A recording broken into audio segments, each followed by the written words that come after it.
Durant has asked the Nets to trade him. There's a report in the New York Post today that the Nets are open to keeping Durant, though Durant appears to have no interest in staying there. Wilbon, where do you think Durant is most likely to end up and when? Tony, you know I told you this on your podcast yesterday. I would not be entirely shocked if Kevin Durant stayed in Brooklyn. I wouldn't. Because I think it's going to be so difficult to get a trade that's going to make him happy. Not that they have to run it past him, because he doesn't have a no-trade clause in his contract. But if we're just talking about the new destination, saying we don't want to have this, even though we got him for 4 years, we want his best for that time. Kevin Durant's going to be 34 years old. I'm not even sure that you want to give up 5 first-round draft picks plus an all-star plus another player, a frontline player, to have a guy who's going to be 34, and maybe you get 3 great years. Maybe because Kevin Durant is so unique physically as well, you get 4 great years. But still, I could see him in Brooklyn. I don't know where, because they don't know where. Durant doesn't know where. The teams don't know where. All the teams that want him, and every indication, as I know people I've talked to, half the teams, if not more, have made inquiries. Okay?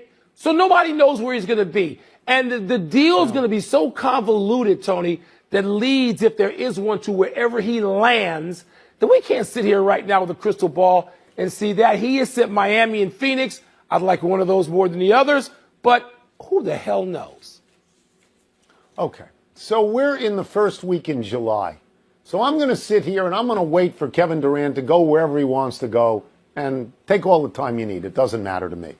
Wherever he lands is going to be a contending team. Obviously, everybody knows that, because he's a great player. Even as his age advances, he's still a great, great, great player.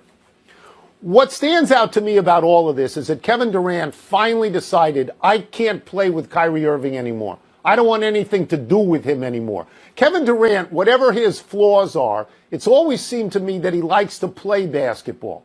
He gets hurt and he can't play, but Kyrie Irving just doesn't like to play and just stops playing whenever he doesn't want to play. And Mike, I cannot separate this timeline.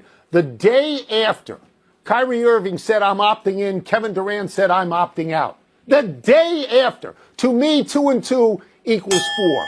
I don't think they will go anywhere together outside of Brooklyn to play, and I don't know what they're going to do. I will say this about Kevin Durant. I have the numbers somewhere here. I think he's played 90 games.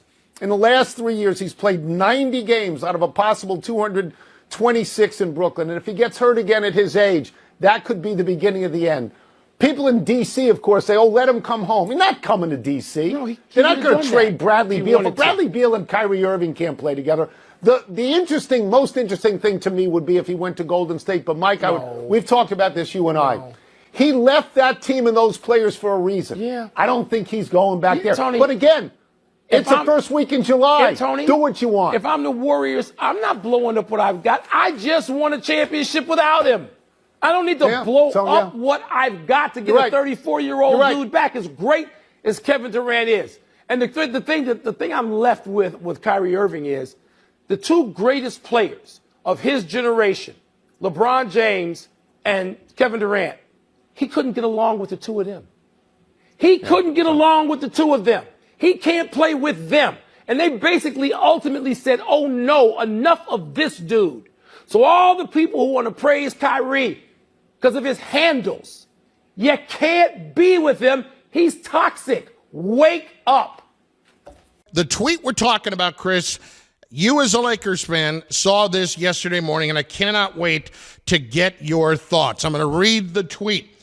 I miss KB in reference to Kobe Bryant.